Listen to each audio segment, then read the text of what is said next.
হ্যাঁ মহারাজ। বিদুরের কাছে ইন্দ্রপ্রস্থ রাজ্যের থেকে একজন দূত এসেছেন। কিসের জন্য মহারাজ? আসলে যুধিষ্ঠিরের রাজস্ব যজ্ঞ করার জন্য আমাদের অনুমতি চাওয়ার জন্য এসেছেন। তো ওকে অবশ্যই অনুমতি দিন মহারাজ। রাজসূয় যজ্ঞ যুধিষ্ঠির করুক বা দুর্যোধন, সেই করুক, যশ তো কুরু বংশেরই বাড়বে। আপনার এর স্বীকৃতি দেওয়াই উচিত। আর দুর্যোধনকেও ওর ভাইদের এই মহান উৎসবে অন্তর্ভুক্ত হওয়ার জন্য অবশ্যই যাওয়া উচিত। শকুনি, আজ্ঞে মহারাজ। আমি তো যুধিষ্ঠিরের এই সংকল্প জানতে পেরে অত্যন্ত আনন্দিত, কিন্তু যুবরাজ দুর্যোধনকে তুমি এটা বোঝাতে পারো। অবশ্যই জামাই বাবু, অবশ্যই বোঝাবো।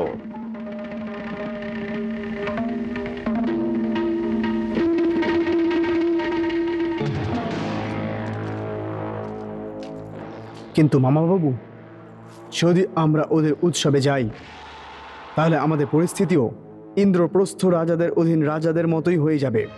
দেখো ভাগ্নে, দুটোই রাস্তা আছে। যদি তুমি যুধিষ্ঠিরকে সম্রাট না মানতে চাও তাহলে যুদ্ধই পথ। যার অনুমতি না তো পিতামহ ভীষ্ম দেবে, আর না গুরু দ্রোণ, এমনকি তোমার পিতাও দেবে না।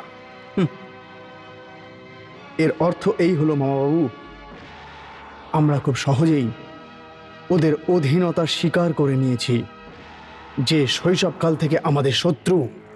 না ভাগ্নে না, আরেকটা অন্য রাস্তাও আছে। ওটা কি? ওটা এই 4 আর 2 6। 6 ভাগ্নে 6। ওটা এই যে তোমাকে ওর ছোট ভাই হিসেবে যেতে হবে। হ্যাঁ, একজন দাসের মতো। দাসের মতো নয় ভাগ্নে, দাসের মতো নয়, বরং একজন অংশীদারের মতো। অর্থাৎ? অর্থাৎ এই যে তুমিও ওদের যশ এবং কীর্তিতে অংশীদার হয়ে এক সুখ আনন্দিত হওয়ার নাটক করো। নাটক? নাটক, শুধু নাটক। কারণ এই নাটকের সাথে আমার একটা পরিকল্পনা জুড়ে আছে। মামা বাবু, এবার আপনার পরিকল্পনা? ধৈর্য রাখো ভাগ্নে, ধৈর্য রাখো। দেখো, জরাসন্ধের মৃত্যুর পর এই সম্পূর্ণ পৃথিবীতে কেউ আর এমন গদাধারী নেই যে গদা যুদ্ধে ভীমকে পরাস্ত করতে পারে, কেবল একজন, বলরাম ছাড়া। তাহলে? তাহলে এই যে এক না একদিন তোমার এবং পাণ্ডবদের মধ্যে যুদ্ধ হবে। ওই সময় অর্জুনের তীরের ঝড় তো কর্ণ বোধহয় সহ্য করে নেবে, কিন্তু ভীমের গদার সাথে কে টক্কর নেবে? কে নেবে? তাহলে আমাকে কি করতে হবে মামা বাবু? বাস, এই উৎসবে কোনোভাবে অংশগ্রহণ করে তোমাকে বলরামকে ফাঁসাতে হবে। দেখো ভাগ্নে, কৃষ্ণ অত্যন্ত চালাক, কিন্তু বলরাম ভোলা ভালা সরল। নিজের মিষ্টি মিষ্টি কথায় ওকে ফাঁসিয়ে ওকে তোমার গুরু বানিয়ে নাও। তাহলে? তাহলে মনে করো তোমার কাজ হয়ে গেছে। যদি বলরাম তোমাকে গদা যুদ্ধে প্রবীণ করে দেয়, তাহলে সময় আসার পর ভীম তোমার সামনে আপনা আপনি নতজানু হবে।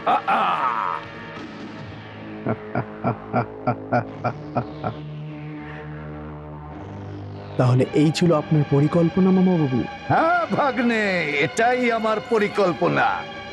বাহ বাহ, অতি সুন্দর, অতি সুন্দর। নিশ্চয়ই অতি সুন্দর ভাগ্নে, নিশ্চয়ই। দেখো ভাগ্নে, তুমি এখন যুধিষ্ঠির ভ্রাতার রাজসূয় যজ্ঞে যাবার জন্য প্রস্তুত নাও। হ্যাঁ মামা বাবু, আমার যুধিষ্ঠির ভ্রাতা। হ্যাঁ ভাগ্নে, হ্যাঁ।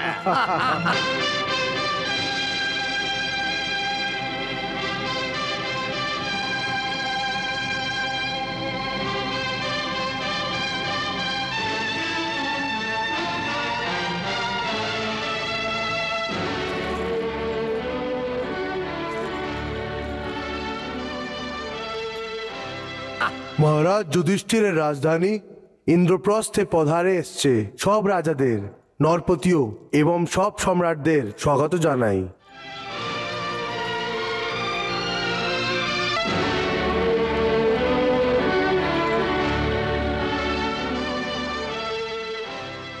এই রাজ্য সভায় সর্বপ্রথম আমাদের সবাইকে সিদ্ধান্ত নিতে হবে যে এই সমারোহে আগ্র পূজার যোগ্য কে এমন কোনো মহাপুরুষও আছে যার চরণ পূজা মহারাজ যুধিষ্ঠির নিজের হাত দিয়ে করবেন। কেন কি আগ্র পুজোর আশীর্বাদ পাওয়ার পরেই সম্রাট যুধিষ্ঠির রাজমুকুট ধারণ করার অধিকারী হবেন। বিধানের অনুসার আমাদের সবচেয়ে প্রথমে আগ্র পুজোর অধিকারী নির্বাচন করতে হবে। তাহলে আপনারা নিজের ভাবনায় অনুযায়ী ওই মহাপুরুষের নাম বলে দিন যাকে আপনারা আগ্র পূজার জন্য যোগ্য বুঝবেন।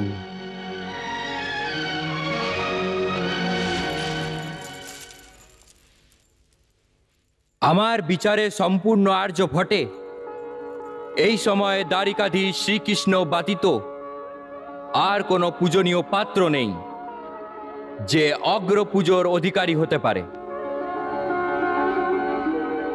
শ্রেষ্ঠ বিষয়ের এই মতের আমিও সমর্থন করছি। যদুনন্দন শ্রীকৃষ্ণ থেকে বড় এই সময় আর কোনো কেউ নেই পৃথিবীতে।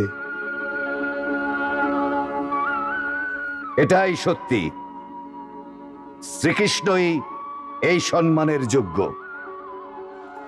আমার মতে দ্বারকাধীশ শ্রীকৃষ্ণই সবার প্রিয় রাজপুরুষ, ওনাকেই অর্ঘ্য পূজার অধিকারী করা হোক।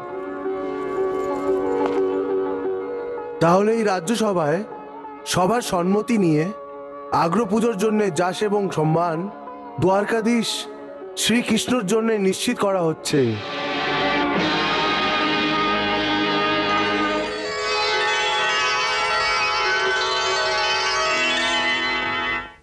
এই সভার আগ্র পুজোর অধিকারী দ্বারকাধীশ শ্রীকৃষ্ণ এই সভার মধ্যে প্রবেশ করছেন।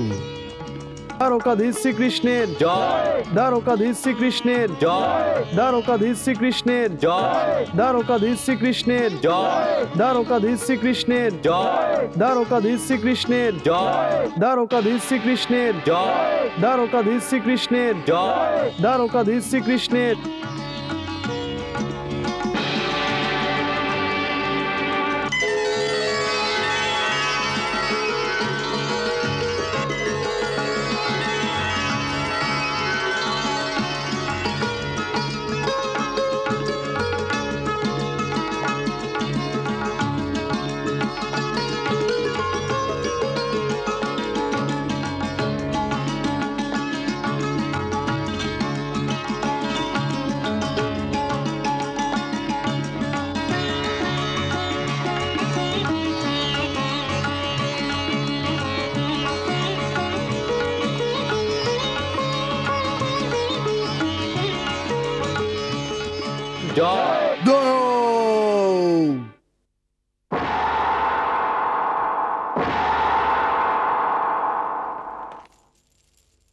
আমি ছেদিরাজ শিশুপাল আপনাদের এই নির্ণয়ের বিরোধ করছি।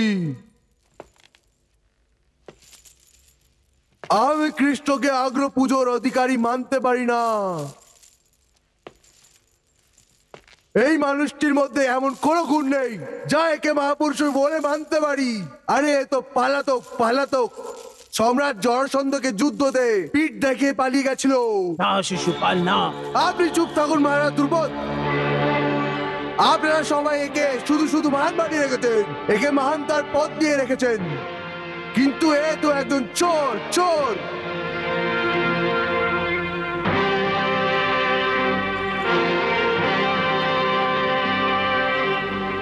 স্ত্রী লোভী আছে, কামুক আছে, অধর্মী আছে, অধর্মী। আর এর বাবার কোনো ঠিকানা নেই। কখনো বলে যে আমি গোয়ালার পুত্র, কখনো বলে যে আমি বাসুদেবের পুত্র। আরে এ তো ঠিকভাবে নিজের বাপের নামও জানে না। মিথ্যুক, একদম মিথ্যুক। শিশুপাল দাও ভ্রাতা, কি করছেন? আমি ওর 100টা অপরাধ ক্ষমা করার জন্য বচনবদ্ধ। কাকে বচন দিয়েছো তুমি কৃষ্ণ? নিজের বড় পিসিকে। আর কাকে? যে ওর মাতা।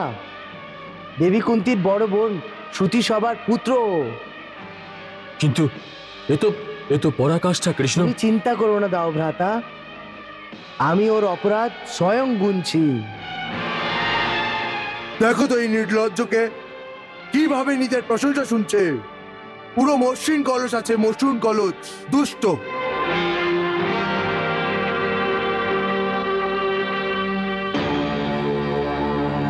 এ অন্যদের বদ্ধ করাতে সক্ষম।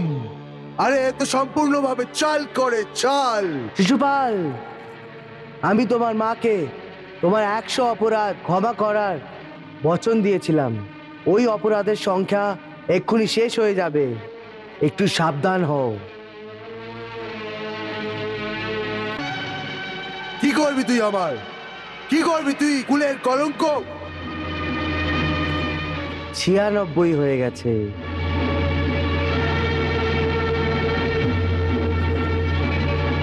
অহংকারী চালাক। 97 হয়ে গেছে।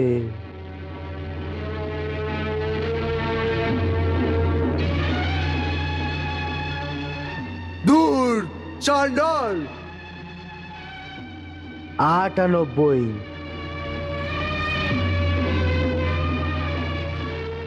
আর বাঘ দত্ত রুক্মিণীর হরণ করছো তুমি, দুষ্ট পাপী।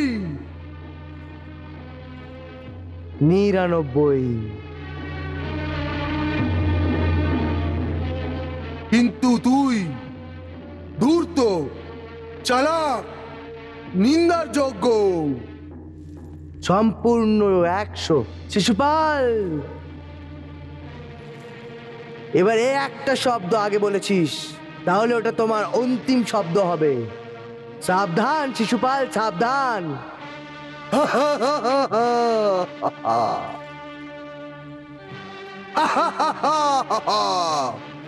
দেখো তো, শিয়াল সিংহকে ধমকি দিচ্ছে। আরে যা যা, গিয়ে তোর মায়েকে জিজ্ঞেস করে আয় তোর বাবার নাম কি। যা গিয়ে জিজ্ঞেস করে আয় তোর শরীরে কার রক্ত আছে। আরে যা, ধন্যবাদ, যা। বেশ শিশুপাল, বেশ, অনেক হয়েছে। এবারে আমরা সবাই মিলে তোকে আর জীবিত ছাড়বো না। এই সময় শিশুপাল একলা নয়, আমি ওর সাথে আছি।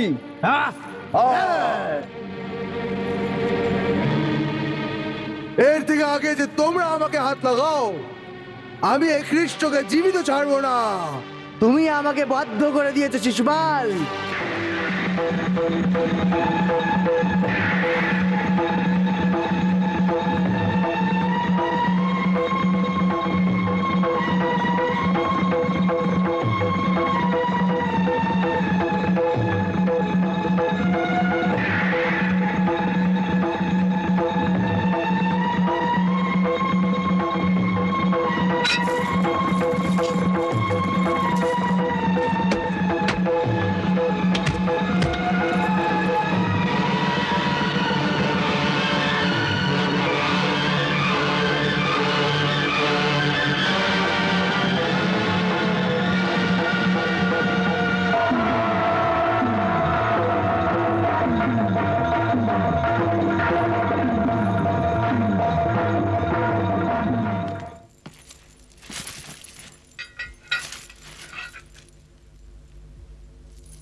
হে দীনদয়াল, নিজের পার্শ্বদ জয়ের প্রণাম স্বীকার করুন। তোমার কল্যাণ হোক। 3 জন্মের পরে আজ তুমি অভিশাপ থেকে মুক্ত হয়ে গেলে। এখন হে জয়, তুমি আমার বৈকুণ্ঠ লোকে যাও। দেখো, মাতা লক্ষ্মী তোমাকে নিয়ে যাওয়ার জন্যে দিব্য বিমান পাঠিয়েছেন। যাও, তোমার কল্যাণ হোক।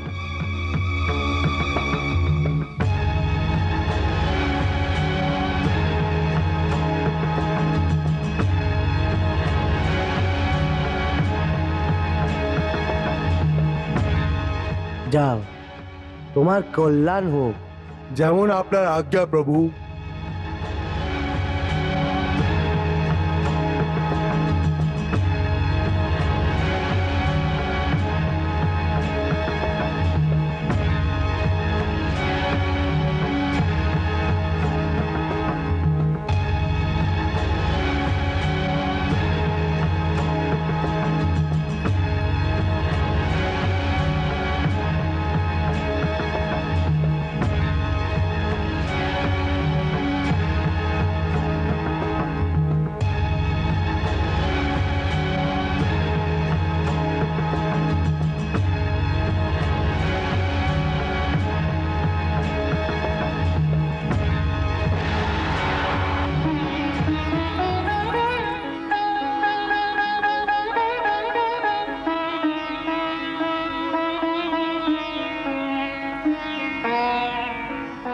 এনাকে নিয়ে যাও।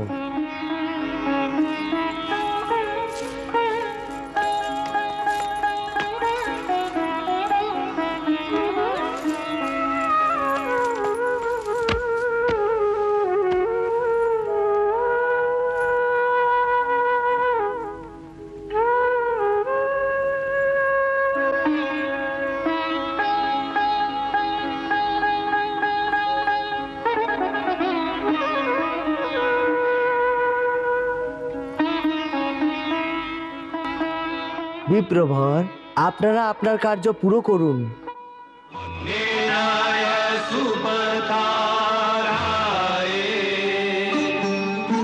अस्मान् विश्वानि देव वयुनानि विद्वान् युद्धस्मज्जुहुराणमेनो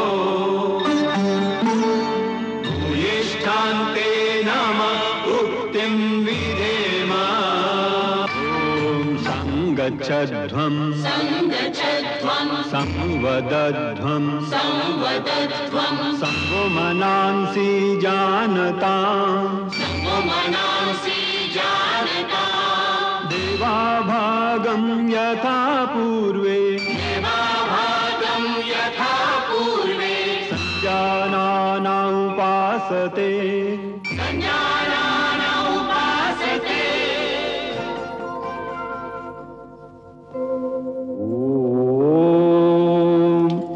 सहस्रशीर्षा पुरुषा सहस्राक्षा सहस्रपात् स भूमिग्ं विश्वतो वृत्वा अत्यतिष्ठद्दशाङ्गुलम्।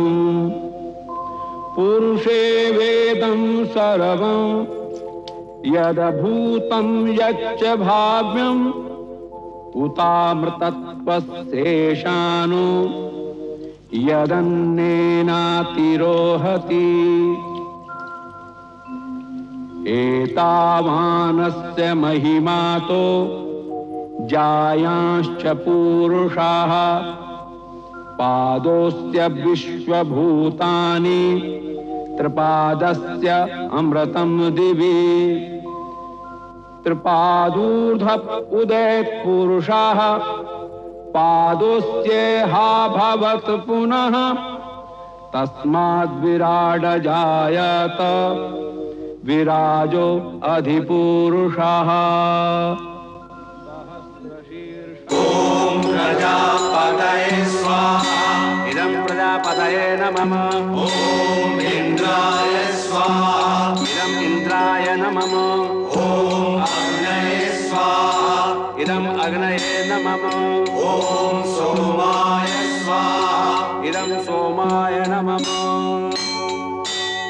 ॐ अन्तरिक्षाय स्वाहा इदम् अन्तरिक्षाय इदम् न मम ॐ अग्नयै स्वाहा इदम् अग्नये इदम् न मम ॐ मेधाय स्वाहा मेधाय इदम् न मम प्रजापतये स्वाहा इदम् प्रजापतये इदम् न मम ॐ इन्द्राय स्वाहा इदम् इन्द्राय इदम् न मम ॐ अग्नये स्वाहा इदम् अग्नये इदम् न मम ॐ सोमाय स्वाहा गौरीमिमाय सलिलानि तक्षति एकपदी द्विपदी सा चतुष्पदी अष्टापदी नवपदी सा बभूवुषी सहस्राक्षरा परमेव व्योमन् स्वाहा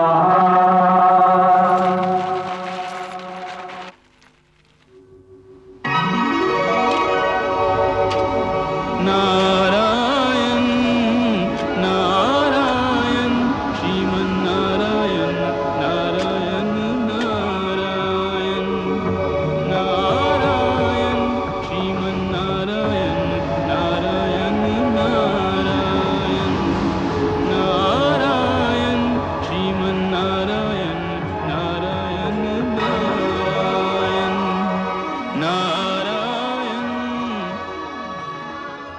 স্বাগত জানাই পার্শ্বদরাজ, স্বর্গে প্রবেশ করার জন্য আপনাকে স্বাগত জানাই। মুনিরাজ, সেবকের প্রণাম স্বীকার করুন। কল্যাণ হোক। এই 3 জন্মের পর আজ তুমি ব্রহ্মকুমারদের অভিশাপ থেকে মুক্তি পেয়ে গেছো, এর জন্য তোমাকে অভিনন্দন জানাই। মুনিরাজ, কৃপা করে এটা তো বলুন যে কোন অভিশাপ থেকে আমি মুক্তি পেয়েছি। কোন ব্রহ্মকুমারেরা আমাকে অভিশাপ দিয়েছিল আর কেন দিয়েছিল? শরৎ কুমারেরা। শরৎ কুমার? কিন্তু কেন? তোমার কিছুই মনে নেই? না। তাহলে যখন শিশুপালের শরীর ছেড়ে পার্শ্বদের শরীর ধারণ করার সময় তোমার স্মৃতি মাঝখানে কোথাও হারিয়ে যায়নি তো? অন্য শরীরের স্মৃতি ছিল, ওটা কোথায় হারিয়ে গেছে এটা আমি জানি না। আমার খালি এমন মনে হলো যে আমি লম্বা নিদ্রা থেকে এখন জেগেছি। আমি যখন প্রভুকে প্রণাম করলাম তখন উনি আমাকে এটাই বললেন যে 3 জন্মের পরে আজ তুমি সাপ থেকে মুক্তি পেয়েছো আর তুমি ব্যাকুণ্ঠ ধাম চলে যাও। আমি কিছু বুঝলাম না, কিন্তু প্রভুকে প্রশ্ন করার দৃশ্যটা হতো। এই ভেবে চুপচাপ তার আদেশকে স্বীকার করে বিমানে বসে এখানে চলে আসলাম। এখন আপনি আমাকে এটাই বলছেন তো আপনাকে প্রশ্ন করার সাহস করছি। মুনিরাজ, আমাকে বলুন এই এই রহস্যটা কি? রহস্য কিছুই না, ব্যাস সব কিছু প্রভুর লীলা। প্রভুর লীলা? কেমন লীলা? দেখো, প্রভুর যদি নিজের কোনো নিকটের সম্পর্ক হয় তাহলে ওকে শিক্ষা দেওয়ার জন্য উনি এরকমই লীলা করে। আর যদি ওর মধ্যে কখনো অহংকারের একটি ছোট্ট বীজও দেখতে পায় তাহলে ওর চিকিৎসামগ্ন হয়ে যান। এখন দেখো, তোমার মনে একটু অহংকার হয়েছিল আর উনি শরৎ কুমারদের দিয়ে অভিশাপ পাইয়ে দিল। নারায়ণ নারায়ণ। মুনিরাজ, কৃপা করে ধাঁধা বলবেন না, নিজের এই সেবকের শঙ্কার নিবারণ করুন। কৃপা বলুন এইগুলো কি করে হলো?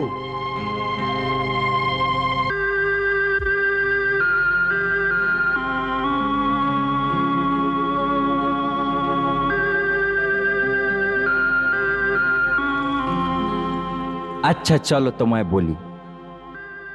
চলো, স্বর্গ থেকে বৈকুণ্ঠ লম্বা রাস্তা, তোমাকে তোমার এই কথা শুনিয়েই ওইখানে পৌঁছাবো। তাহলে শোনো, তুমি আর বিজয় নামের 2জন পার্ষদ ভগবানের সেবা করতে করতে ওনার প্রমুখ পার্ষদ হয়ে গেলে। বৈকুণ্ঠ ধামের 6টি দুয়ারের পার যে 7টি দ্বার আছে ওইটা ভগবান নারায়ণের অন্তরঙ্গ দ্বার। তোমরা দুজনেই ওই দ্বারের সঙ্গরক্ষক হয়ে গেলে। এইভাবে অনেক কাল অতিবাহিত হওয়ার পর তোমার মনে অহংকার মাথা তুলে দাঁড়াতে লাগলো যে তুমি ভগবান শ্রী হরির আসল সঙ্গরক্ষক। তোমার আজ্ঞাবাহিত এখানে কেউই যেতে পারবে না। কিন্তু আমাদের ভগবান যে অন্তর্যামী, শেষ নাগের শয্যায় শুয়ে শুয়ে উনি তোমার মনের কথা জেনে গেলেন। নারায়ণ নারায়ণ। তারপর একদিন ব্রহ্মদেবের 4 জন পুত্র সনক এবং সনন্দয়াদি ভগবানের দর্শন করার জন্য যায়, কারণ ওনাকেও আমার মতন কোথাও যাওয়ার জন্য বাধা নাই। 6টি দ্বার পার করার পর যখন ওরা 7ম দ্বারে পৌঁছালো, ওদের তুমি তখন আটকে দিলে। মহাত্মা, কোথায় যাচ্ছেন? এটা ব্যাকুণ্ঠ ধামের অন্তপুরের দ্বার। এই দ্বারে জয় বিজয়ের পাহারা আছে মুনিশ্রেষ্ঠ। আমাদের অনুমতির বাইরে এর ভেতরে কেউ প্রবেশ করতে পারে না। ত্রিলোকি ধামে যাওয়ার জন্য আমাদেরও কি অনুমতি নিতে হবে? এর আগে তো কখনো এরকম হয়নি। আমরা ব্রহ্মার পুত্র, সব লোকে বিনা কোনো ব্যবধানে আমরা আসা যাওয়া করি। কিন্তু যাই হোক না কেন, আমরা ভগবানের একান্ততে বিঘ্ন আর সৃষ্টি করতে পারবো না। আমরা পার্শ্বদ তার। আমাদের কি তোমরা বৈকুণ্ঠে বিঘ্ন বলে মনে করো? ক্ষমা করবেন মুনিবর, আমাদের উপর অকারণ ক্রোধ করা আপনার শোভা পায় না। আমরা কখনো অকারণে ক্রোধিত হই না, কিন্তু তোমরা অবশ্যই ভগবানের পার্ষদ হওয়ার জন্য অহংকারী হয়ে গেছো, আর আমাদের মতো ব্রহ্মকুমারদের রাস্তায় বাধা দিয়ে ভুল করছো। তোমরা যাই বলো ব্রাহ্মণ কুমার, তোমরা আমাদেরকে সন্তুষ্ট করে বিনা ভেতরে যাওয়ার অনুমতি পাবে না। অনুমতি তোমরা দেবে আমাদের? তোমরা অনুশাসনের বাঁধনে বাধা দিতে পারো না পার্ষদগণ। তোমরা তোমাদের সীমার উল্লঙ্ঘন করছো। তোমাদের কি সচ্চিদানন্দ স্বয়ং আমাদের বাধা দিতে বলেছেন? উনি কি আটকাবেন? উনি তো স্বয়ং সংকল্প আর বিকল্প রাখেন না। এটা তো আমাদের কর্তব্য, কারণ এই মুহূর্তে আমাদের প্রভু একান্ত সেবা করছেন। তাই আমরা কারোকে ভেতরে যাওয়ার অনুমতি দিতে পারি না মুনিশ্রেষ্ঠ। আর মহামায়া লক্ষ্মী ওদের সাথে আছে। আমরা এটা আমাদের কর্তব্য মনে করেই বাধা দিচ্ছি মুনিবর। কিন্তু কর্তব্য তো স্বয়ং নির্ধারিত হয় না। সেবকের কর্তব্য তো স্বামীই নিশ্চিন্ত করে পার্ষদগণ। আমরা আপনাদের যেতে না দিয়ে কোনো অপরাধ তো করিনি, তাহলে কেন রুষ্ট হচ্ছেন আপনারা? নারায়ণ নারায়ণ। প্রভুর মায়া দেখো। ওই দিব্য বালকদের মনে কাম, ক্রোধ, লোভ, মোহ এবং কোনো অহংকারের বিকারই ছিল না। তা সত্ত্বেও প্রভুর মায়া দেখো, ওই বালকদের নির্বিকার মনে মুহূর্তের জন্য প্রভু ক্রোধের বিকার প্রবেশ করিয়ে দিলেন, আর সেই জন্য তৎক্ষণাৎ অভিশাপ দিয়ে দেয়। মহাপ্রভুর বৈকুণ্ঠ ধামে তোমার অহংকার মিশ্রিত এই বার্তালাপ স্বয়ং সবচেয়ে বড় অপরাধ। এই অপরাধের দণ্ড তোমাকে অবশ্যই পালন করতে হবে। আর সেই জন্যই আমরা তোমায় অভিশাপ দিচ্ছি যে তুমি মৃত্যু লোকে গিয়ে নিবাস করো, কারণ বৈকুণ্ঠ ধাম তোমার থাকার অযোগ্য।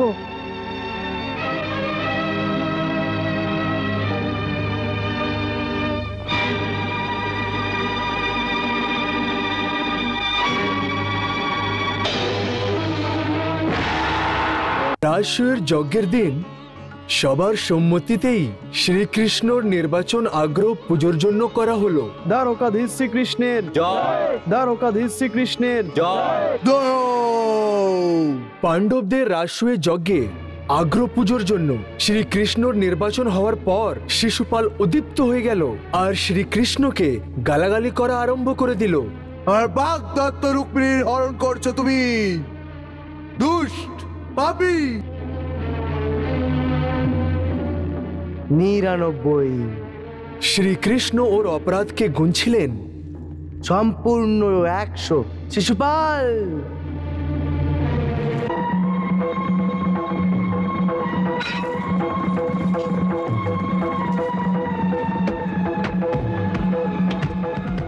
তারপর ওই সভায় অদ্ভুত চমৎকার হলো।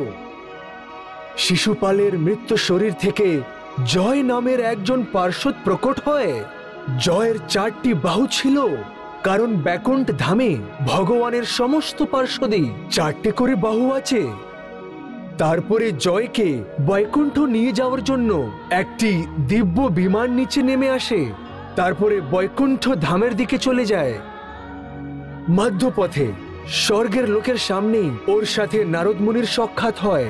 উনি বললেন যে আজকে 3 জন্মের পর ও সনক সানন্দেনের অভিশাপ থেকে মুক্তি পেয়েছে।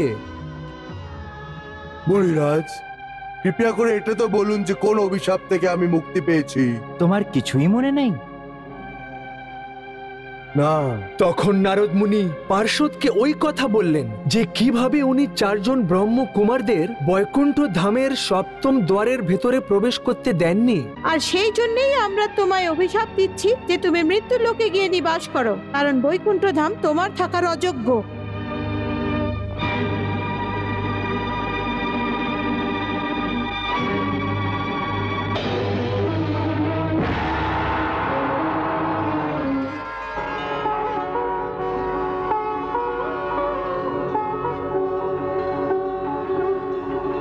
প্রণাম সনাতন ঋষিবরও। প্রণাম ত্রিলোকীনাথ। আপনাদের চরণ ধুলিতে আমাদের লোক পবিত্র হয়েছে মহাত্মাও। হে ত্রিলোকীনাথ, আমরা আপনার দর্শনের জন্যই এসেছিলাম, কিন্তু আপনার এই পার্ষদ আমাদের আপনার দর্শন করতে না দিয়ে আমাদের অসম্মান করেছিলেন। অসম্মান? আর তাও আপনার মতন সনাতন ঋষিমুনিদের? অসম্ভব। প্রভু, অহংকার তো অসম্ভবকেও সম্ভব করে দেয়। আপনার এই অহংকারী পার্ষদ আমাদের আপনার দুয়ারে প্রবেশ করতে দেননি, সেই জন্য আমরা এদের অভিশাপ দিয়ে দিয়েছি যে এরা মৃত্যু লোকে চলে যাক। অভিশাপ দিয়ে দিয়েছেন?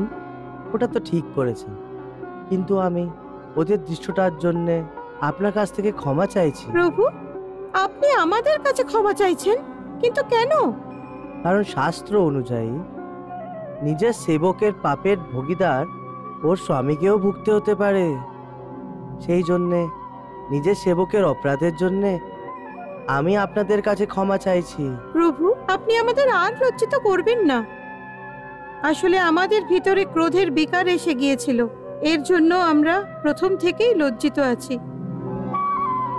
আপনি আমাদের এই দোষের জন্য আমাদের ক্ষমা করুন। আমরা ব্রাহ্মণ, আমাদেরও ক্রোধ করা উচিত নয় মহাপ্রভু। এই জন্য আপনি আমাদেরও দণ্ড দিতে পারেন দীননাথ। মহাত্মা, আমার এখানে কাউকে দণ্ড দেওয়ার বিধান নেই।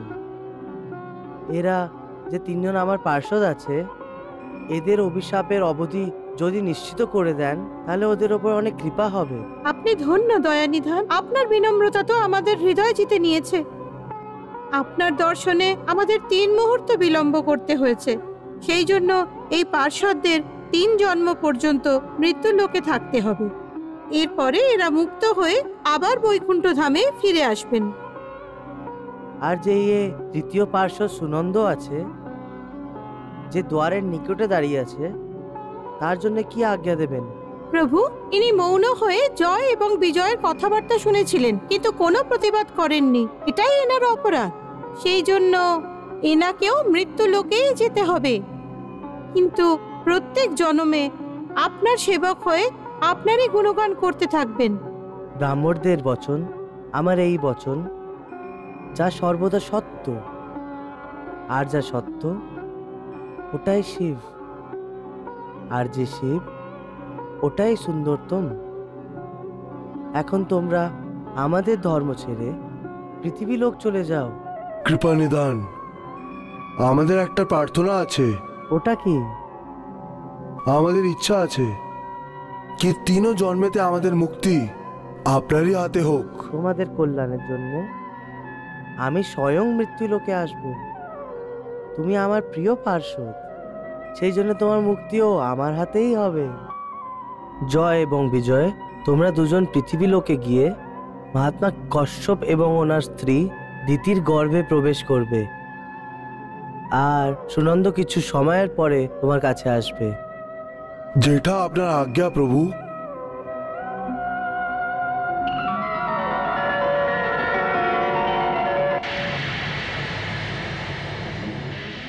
সনক সনন্দনের অভিশাপ পাওয়ার পর ওরা দুজন জয় এবং বিজয় আকাশ থেকে পৃথিবীর বুকে নামতে লাগলো।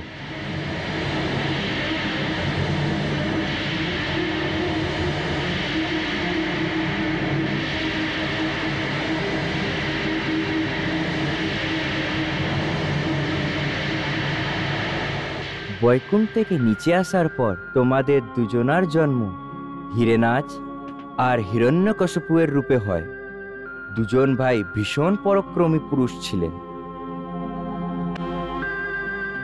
কিন্তু ক্ষমতার অহংকারে ওরা এটা ভেবেছিল যে পৃথিবীর ওপরে মানুষেরা যজ্ঞের মাধ্যমে ভগবানের যেভাবে পুজো করেন ওই সব কিছু বন্ধ করে দেওয়া উচিত। হিরেনাজ শ্রী নারায়ণের পুজো বন্ধ করার জন্য আকাশ থেকে পৃথিবীকে চুরি করে সমুদ্রের নিচে লুকিয়ে রাখে।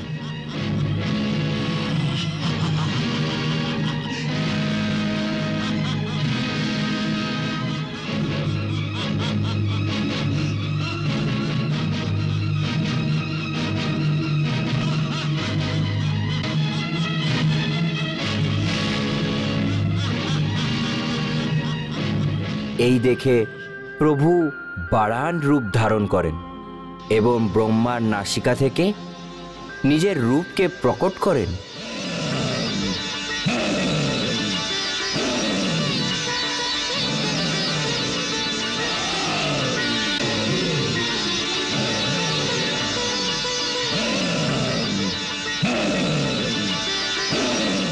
সমুদ্রের ভেতরে ওর সাথে যুদ্ধ করার পর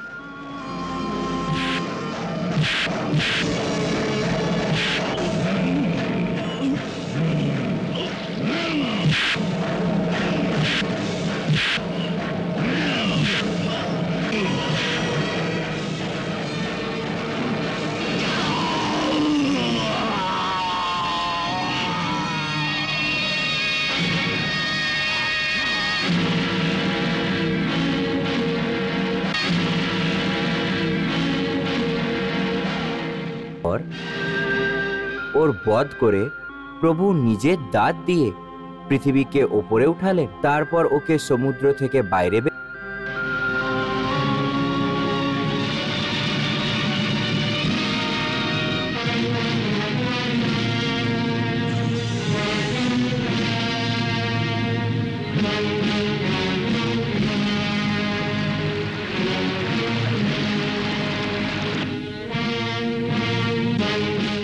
করলেন। ভাইয়ের বধ হওয়ার জন্য হিরণ্যকশিপু ভীষণভাবে ক্রোধের আগুনে জ্বলতে থাকে। ও নিজের গুরুদেবের বলার পর অনেক তপস্যা করে ব্রহ্মার থেকে বর চাইল।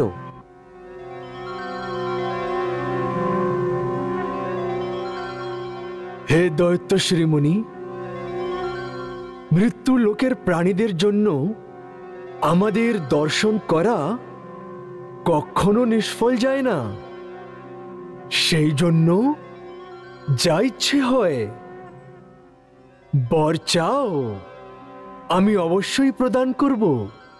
যদি আপনি আমার তপস্যায় প্রসন্ন হয়ে থাকেন তাহলে আমাকে এমন বর দিন যে আপনার জন্ম দেয়া কোনো প্রাণীর থেকে আমার যেন মৃত্যু না হয়,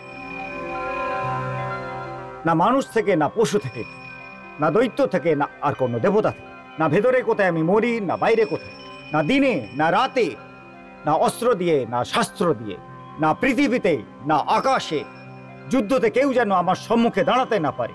আপনার বানানো সমস্ত প্রাণীদের আমি যেন একমাত্র সম্রাট হই। ইন্দ্র যদি দেবতাদের মধ্যে যেমন প্রতিষ্ঠা আপনার আছে ঠিক তেমনই প্রতিষ্ঠা আমারও যেন হয়। আমাকে এমনই বর দিন ভগবান, আমার এমনই বর চাই। পুত্র, তুমি যা বর চাইছো ওটা প্রাণীর জন্য একদম বিরাল। কিন্তু আমার গুরুদেব শুক্রাচার্য বলেছিলেন এমন কঠিন তপস্যার পর কোনো বর বিরল হয় না। তাহলে কি উনি মিথ্যা নিশ্চয়তা দিয়েছেন? তাহলে কি আমাকে আরো তপস্যা করতে হবে? আর তপস্যা করার কোনো প্রয়োজন নেই।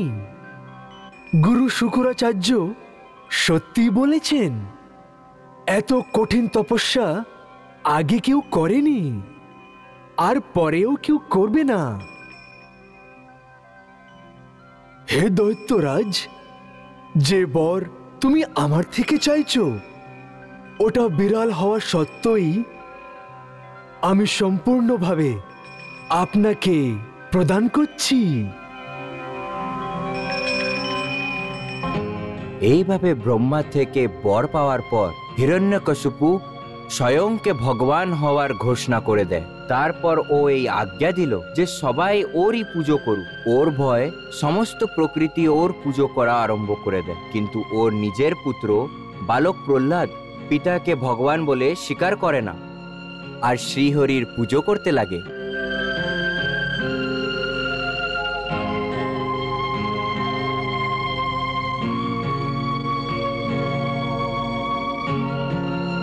হিরণ্যকশিপু ক্রোধে এসে অনেকভাবে প্রহ্লাদের হত্যা করাবার চেষ্টা করে। দৈত্য,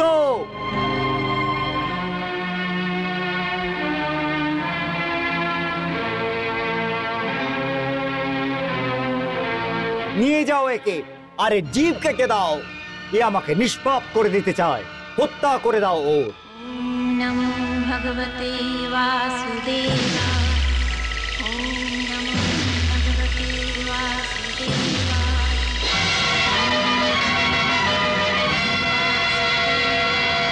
फिर आओगे। ओम नमो भगवते वासुदेवा।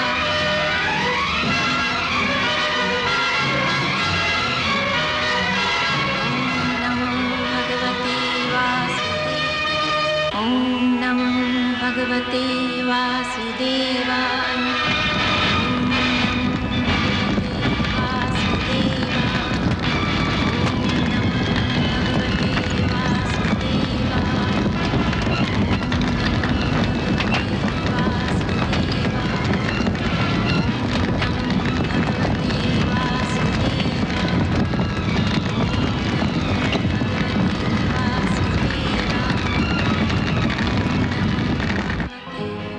কিন্তু প্রভুর দয়ায় প্রহ্লাদ প্রত্যেকবার জীবিত হয়ে যেত।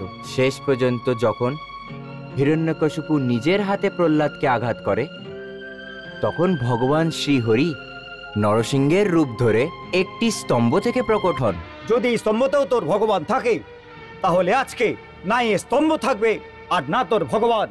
যদি তোর ভগবানের শক্তি থাকে, তাহলে বল ওকে, ও নিজেকে বাঁচিয়ে নে। বাঁচাও নিজেকে।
অসুরবংশী হিরণ্যকশ্যপ, তোকে ব্রহ্মাই বর দিয়েছিল যে তোর মৃত্যু ব্রহ্মার সৃষ্টির হাতে হবে না। ভগবান নরসিংহ ব্রহ্মার সৃষ্টিতে পড়ে না। ও নরও নয় আর পশুও নয়, না অসুর আর না দৈত্য। এখন দিনও নয়, রাত্রিরও নয়, সন্ধেবেলা। তোকে না অস্ত্র দিয়ে মারা হচ্ছে, না শস্ত্র দিয়ে। তোকে নরসিংহ ভগবান নিজের নখ দিয়ে মারছে।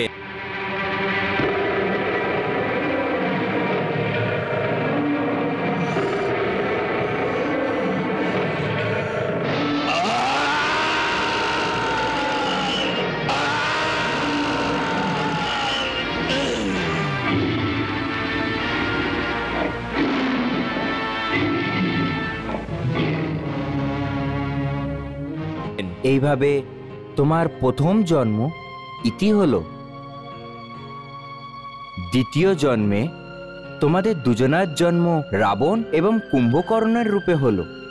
ওই জন্মে শ্রীহরি শ্রী রামের রূপে অবতার নিয়ে তোমাদের দুজনার উদ্ধার করলেন।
কুম্ভকর্ণের উদ্ধার করার পর ভগবান শ্রীরাম রাবণেরও লীলা সমাপ্ত করে দেন।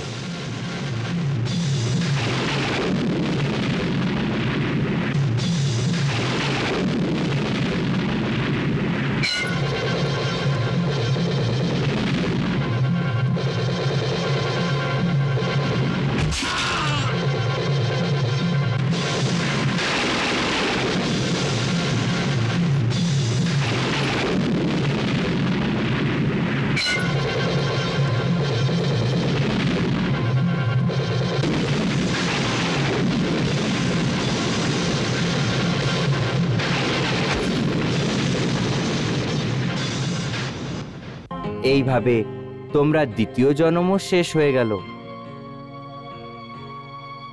আর এটা তোমাদের শেষ জন্ম ছিল। এই জন্মে তুমি স্বয়ং শ্রীকৃষ্ণর পিসিমার পুত্র শিশুপাল হয়ে জন্ম নিলে, আর প্রভু তার নিজের হাতে তোমাকে মানব শরীর থেকে মুক্ত করে তোমাদের উদ্ধার করলেন। মুনিরাজ, কৃপা করে এটা তো বলুন যে আমার এই জন্মের সাথী বিজয় কোথায় আছে? ও শ্রীকৃষ্ণর বড় পিসির পুত্র দন্তপতির রূপ ধরে তোমার সাথেই পৃথিবীতে জন্ম নিয়েছে। শীঘ্রই ও ভগবান শ্রীকৃষ্ণর হাতেই মুক্তি পেয়ে যাবে। কিন্তু কবে অবধি? পাণ্ডবদের রাজসূয় যজ্ঞ সমাপন হওয়ার পর যখন ভগবান দ্বারিকা ফিরে আসবেন, তখন ও দ্বারিকার উপরে আক্রমণ করবে, ঠিক তখনই। কিন্তু এখন তো ভগবান ইন্দ্রপ্রস্থতে উৎসবের আনন্দতে মেতে আছে।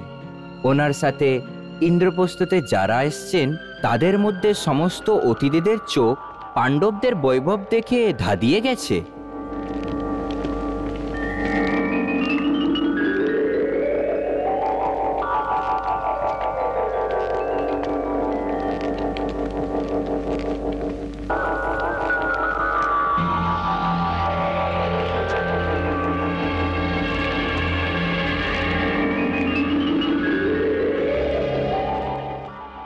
এসো এসো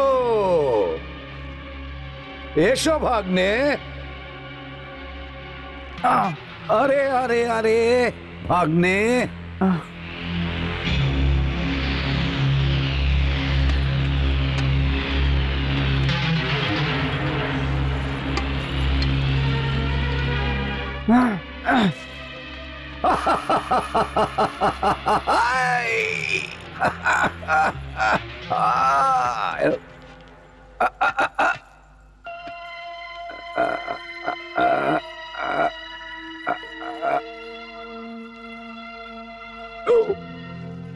চলো ভাগ্নে, কেমন মায়া, চলো।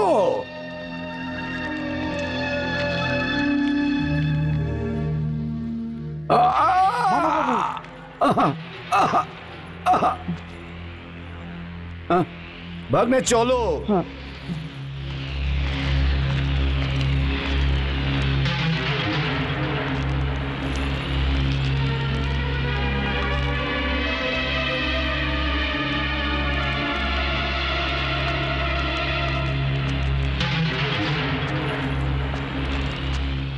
এত সোনা!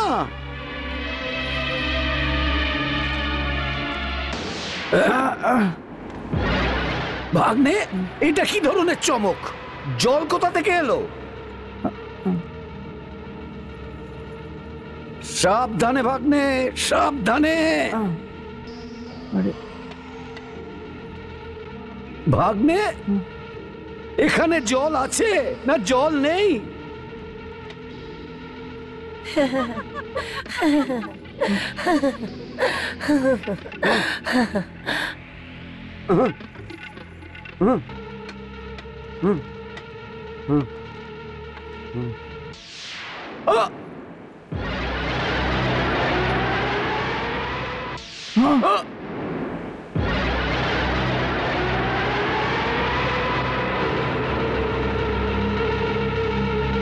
চুপচাপ এগিয়ে চলুন মা বাবু। চলো ভাগ্নে, চলো।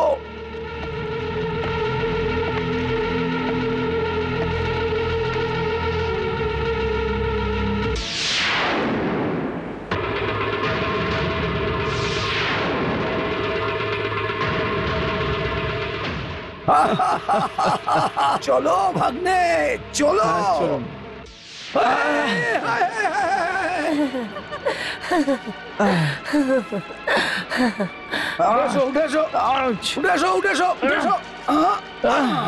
ভাগ্নে,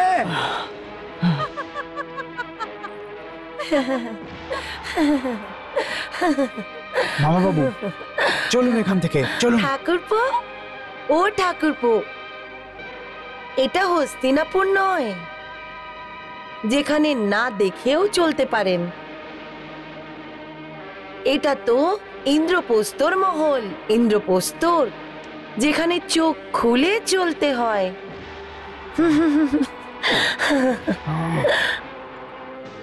এই আজকের এই হাসি অনেক বড় দামে তোকে পরিশোধ করতে হবে, অনেক বড় দাম তোকে চোকাতে হবে। চলুন মামা বাবু।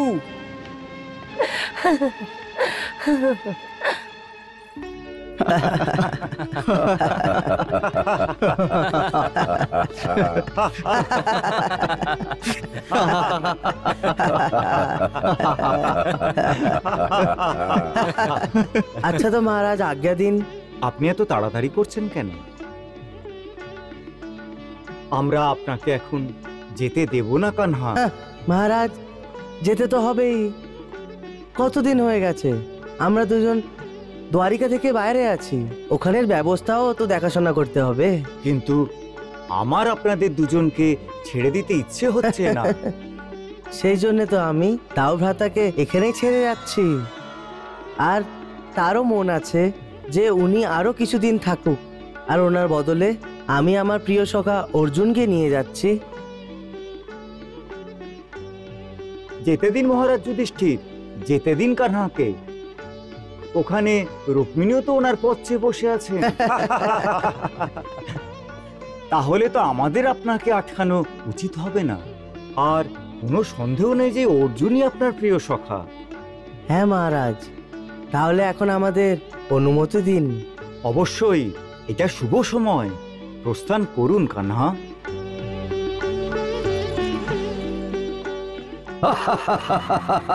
নাও ভাগ্নে, তোমার তো কাজ হয়ে গেছে। আরে ভাগ্নে, তোমার তো আপনা আপনি কাজ হয়ে গেছে। কি ধরনের কাজ মামা বাবু? এটা তুমি বুঝতে পারছো না? কৃষ্ণ আর অর্জুন দুজনেই দ্বারকা চলে গেছে। দ্বারকা। ওরা চলে গেছে তো কি হয়েছে? তো কি হয়নি ভাগ্নে, বরং তুমি এটা জিজ্ঞেস করো কি পেয়েছো।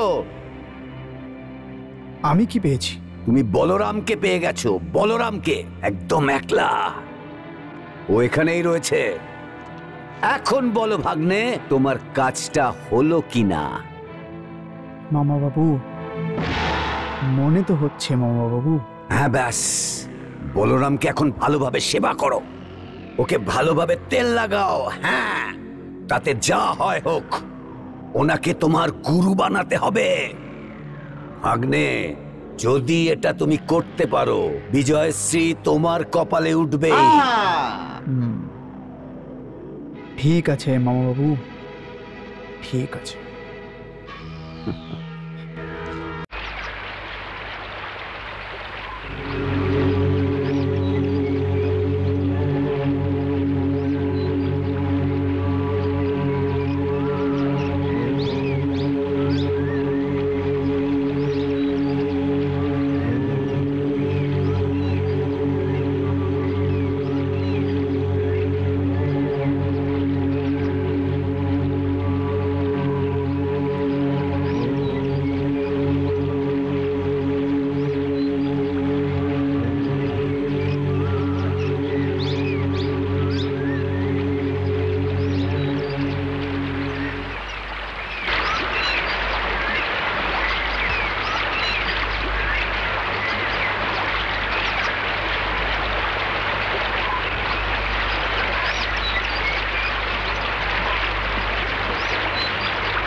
কেউ আছে কি?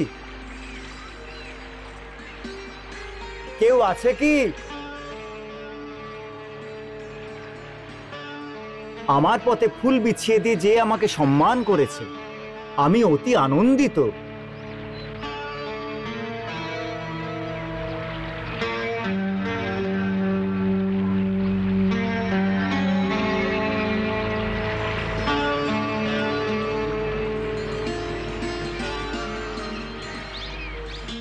যে ব্যক্তি আমাকে স্বাগত জানাচ্ছে, ওকে আমি দেখতে চাই।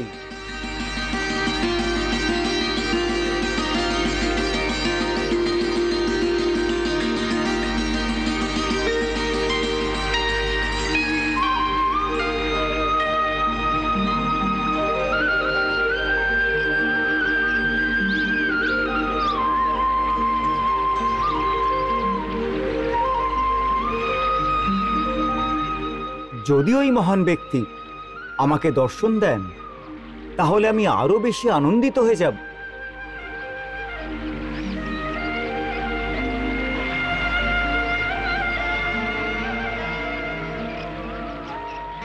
এত কষ্ট করে যে আমার আতিথেয়তা করছে, আমি ওনার সাথে সাক্ষাৎ করতে চাই। দয়া করে আপনি আমার সম্মুখে আসুন।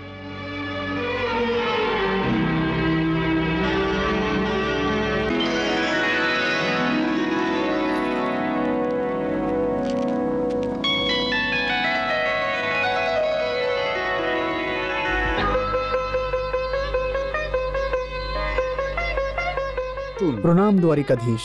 দুর্যোধন, তুমি? হ্যাঁ বলরাম ভ্রাতা।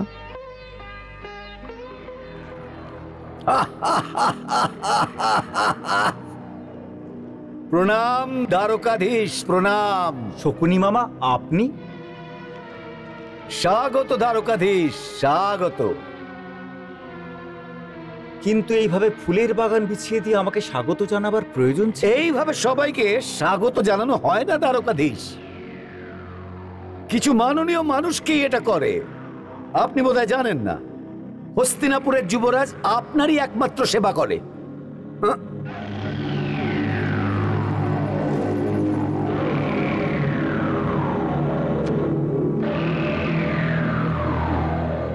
দুর্যোধন, এটা তুমি কি করছো? এ তো দেবতার পুজো করছে দ্বারকাধীশ, পুজো। দুর্যোধন,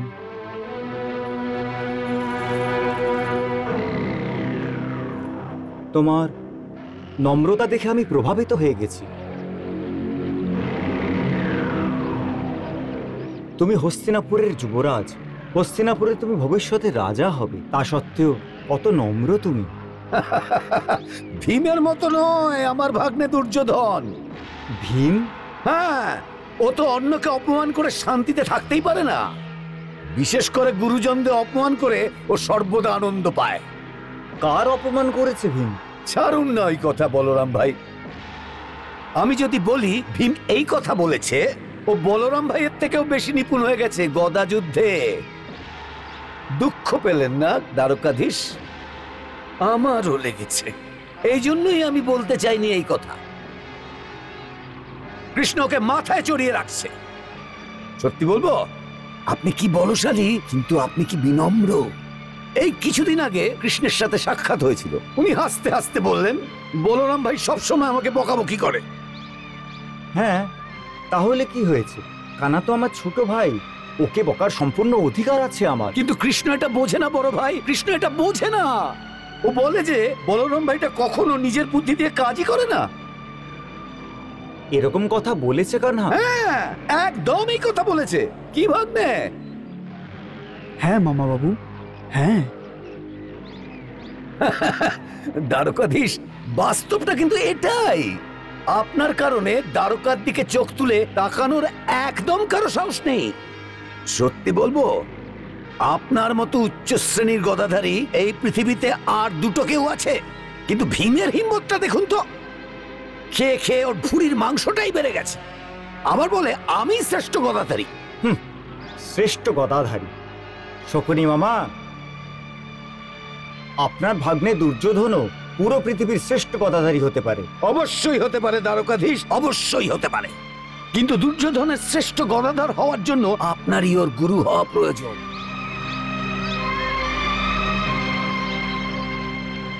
হ্যাঁ দ্বারকাধীশ, হ্যাঁ। ওই দিন ভীমও বলেছিল যে, দুর্যোধন, তোমারও কি এই ইচ্ছে? হ্যাঁ বলরাম ভ্রাতা, আমি আপনার শিষ্য হতে চাই। আমি তোমার উপর খুব প্রসন্ন। আমি তোমাকে আমার শিষ্য করব আর গদা চালাতে শেখাবো। অভিনন্দন ভাগ্নে, অভিনন্দন। তোর তো ভাগ্য খুলে গেল। এখন গুরুর পুজো করো আর অধ্যয়ন শুরু করো। হ্যাঁ ভাগ্নে, হ্যাঁ।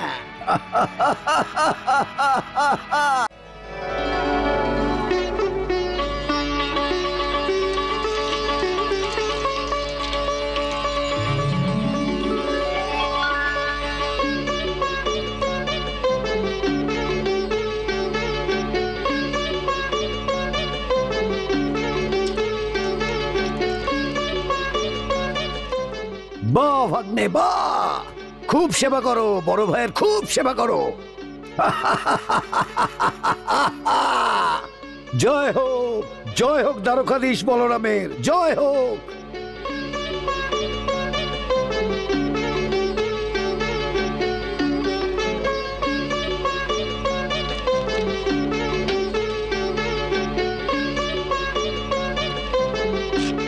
গুরুদেব, আপনি এই ধৃতরাষ্ট্রের পুত্র দুর্যোধনকে শিষ্য রূপে স্বীকার করুন।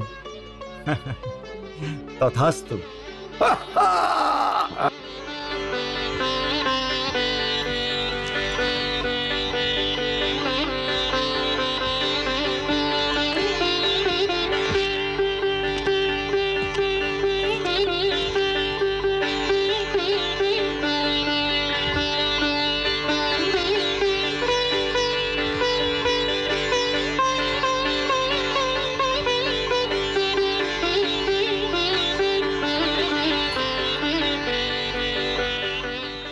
দুর্যোধন, আজ থেকে তুমি আমার শিষ্য হয়ে গেছো।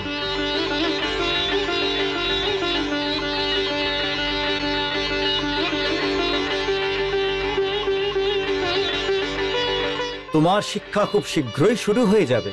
যশকীর্তি অর্জন করো। অভিনন্দন ভাগ্নে, অভিনন্দন। রাজকুমার বলরাম কে জয়, রাজকুমার বলরাম কে জয়, রাজকুমার বলরাম কে জয়, রাজকুমার বলরাম কে জয়, রাজকুমার বলরাম কে জয়।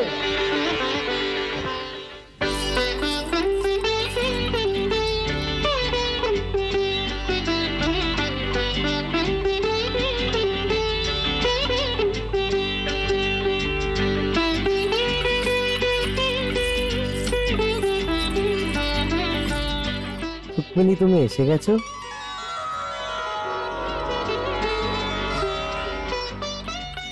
আরে, আপনি তো ধ্যানে মগ্ন ছিলেন, তা সত্ত্বেও কি করে আপনি চিনতে পেরে গেলেন? রুক্মিণী, তোমার নূপুর আমাকে বলে দেয় যে তুমি এসে গেছো।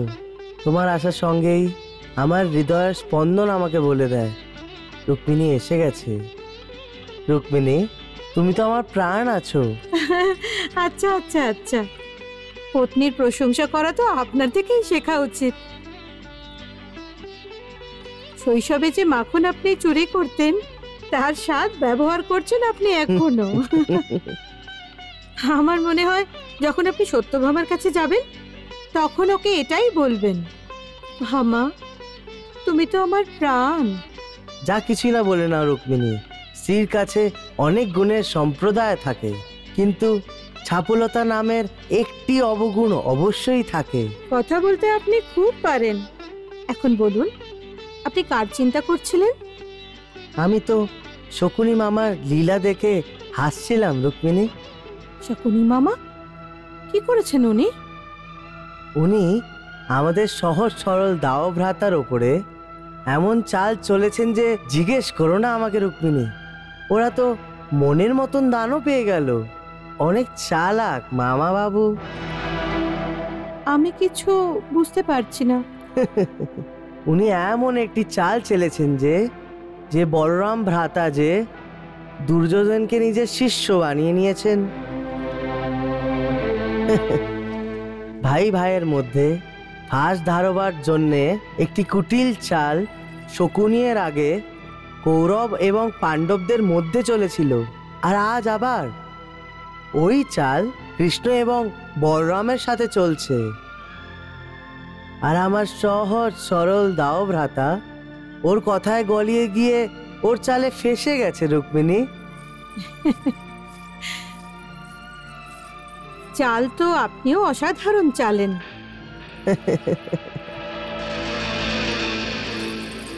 আপনি তো অন্তর্যামী। আমার মনে হয় আপনিও কোনো চাল চেলেছেন।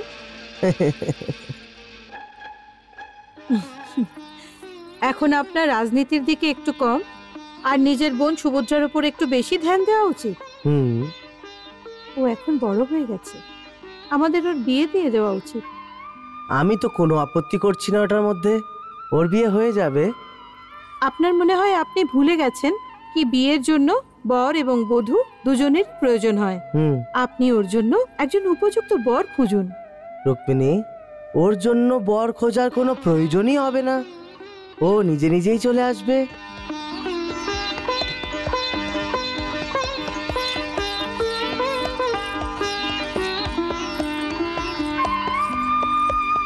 অর্জুন এসেছেন।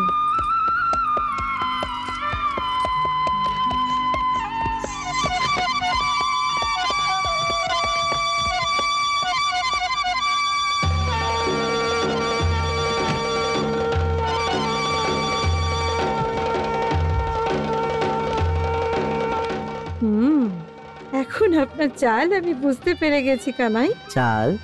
কোন চাল? এটাই, অর্জুনকে দ্বারিকাতে নিয়ে আসার।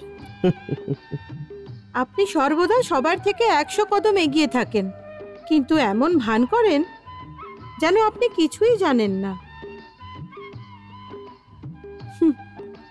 বোধহয় এই জন্যই আপনি বলছিলেন যে সুভদ্রার জন্য কোনো উপযুক্ত পাত্র দেখার দরকার নেই, ও নিজেই চলে আসবে।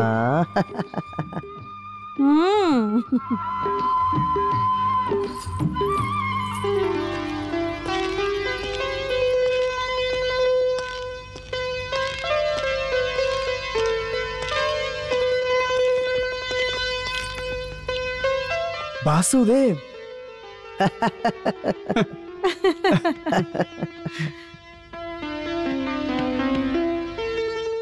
এত দেরি কি করে হয়ে গেল তোমার? আমি অনেকক্ষণ ধরে তোমার প্রতীক্ষা করছি। কোথায় গেছিলে? শিকার খেলা খেলতে গেছিলাম, কালকে আবার যাব। প্রণাম বৌদি। সব কুশল মঙ্গল আছে তো? আপনার আশীর্বাদে আমরা সবাই ভালো আছি।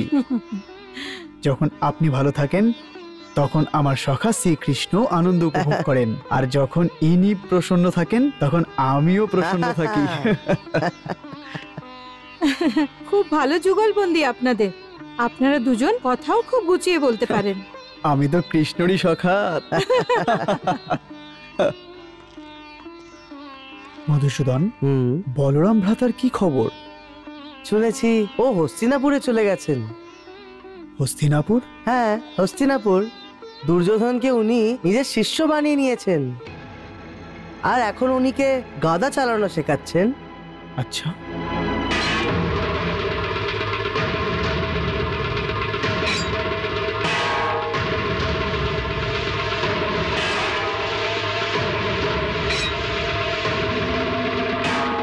আরে ভাগ্নে, সাবধানে ভাগ্নে, সাবধানে ভাগ্নে। দুর্যোধন,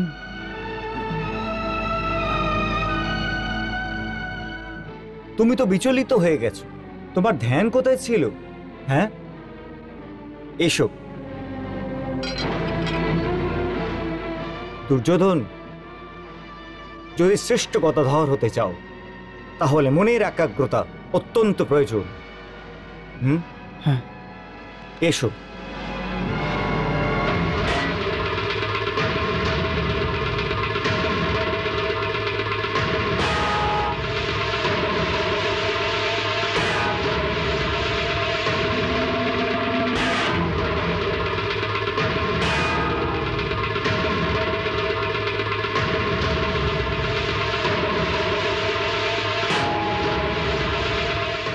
দাঁড়াও। দুর্যোধন, যখন শরীর মজবুত হয় তখন মনও সুস্থ থাকে, কারণ তখন মনও মজবুত হয়। আর যখন মন মজবুত হয় তখন একাগ্রতা নিজে থেকেই এসে যায়। বুঝতে পেরেছো? আর একটা কথা, যখন তুমি যুদ্ধ করবে তখন যদি তোমার মন অন্য কোথাও থাকে তাহলে সাধারণ শত্রু তোমাকে পরাজিত করে দেবে। কিন্তু তুমি যদি একাগ্র চিত্তে যুদ্ধ করো তাহলে তখন অসাধারণ শত্রুকেও তুমি সহজেই পরাজিত করে দেবে। বুঝলে? এসো।